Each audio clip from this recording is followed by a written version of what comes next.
Ruth's Redeemer, based on the Book of Ruth. Two women live in a foreign land, Naomi, a Jew, and her daughter-in-law Ruth, a Moabite. All the men in their family have died, and they are left penniless and in need. Leave me, Ruth. I have nothing left. I am old. Your best hope is to find a husband who can take care of you. No, you are my mother. Where you go, I will go. Your people will be my people, and your God will be my God. He will take care of us better than any husband. He didn't take care of my husband. My name means sweet, and for a while my life was sweet. But now that God has abandoned me, the name bitter would better describe me. Come, we will go back to Israel, where I have relatives who may help take care of us. Back in Israel, There is a law here that poor women can go to the fields and pick up any extra grain that the workers drop. I am too old to work in a field all day. Will you go so that we may have food? Of course, Mother. Ruth goes to a field owned by Boaz, a distant relative of Naomi's. She works hard there, gathering the unused grain. One day, the owner arrives. How are the best workers in all Israel doing? The Lord bless you and keep you. What a godly owner. And the Lord be with you. Boaz questions his foreman about progress on his fields.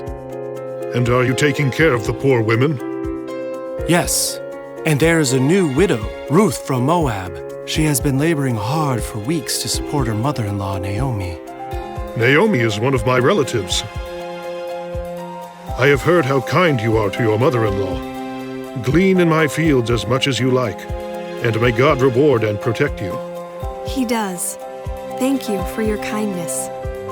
At lunchtime, Boaz is impressed with Ruth's faith and wit. When the meal is over and Ruth has gone back to work, Drop some grain on purpose for her to pick up. Make sure no harm comes to her. Don't worry, Boaz. She will be safe, and she'll find all the grain she needs. that evening, Look at all the grain I got. Naomi, your God is good to us. When my husband and sons died, I thought God had forgotten me. Now I know how much He loves me because He gave me a daughter-in-law who cares for me like a daughter. I met the owner of the field today. His name is Boaz, and he was very kind. Boaz? He is a relative of my husband's family. God bless him for being kind to you. all through the harvest season, Ruth gleans in Boaz's field and takes care of Naomi. One evening, Boaz has shown that he is kind to you. As a kinsman, he has the right to marry you. The harvest celebration is tonight. You should wear your nicest dress to the party, and then you should ask him if he, as your relative and redeemer, would want to marry and take care of you. Boaz is a godly man, and I'll do what you tell me. Ruth does everything exactly as Naomi described, and Boaz notices. Ruth came.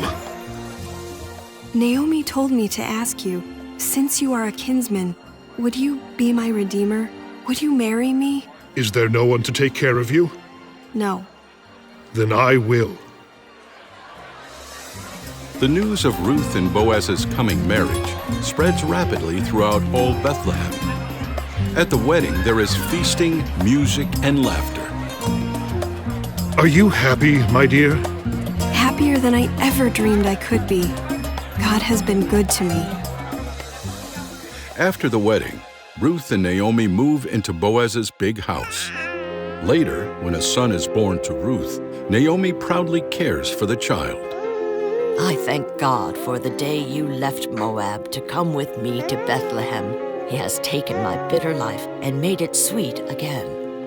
I thank God too, Naomi. He has made good come out of our sadness. He honored us with a man who honors him, and now I have a beautiful baby. My son is named Obed, which means servant, and my prayer is that Obed will serve God and his people. Ruth's prayers come true, for her son will become the grandfather of David, Israel's greatest king, who will free his people from their enemies. Jesus was born hundreds of years after Obed. Jesus is a relative of Obed, in the same family tree. In fact, Obed is David's grandfather. As Isaiah 9 prophesies, Jesus came from a royal family line.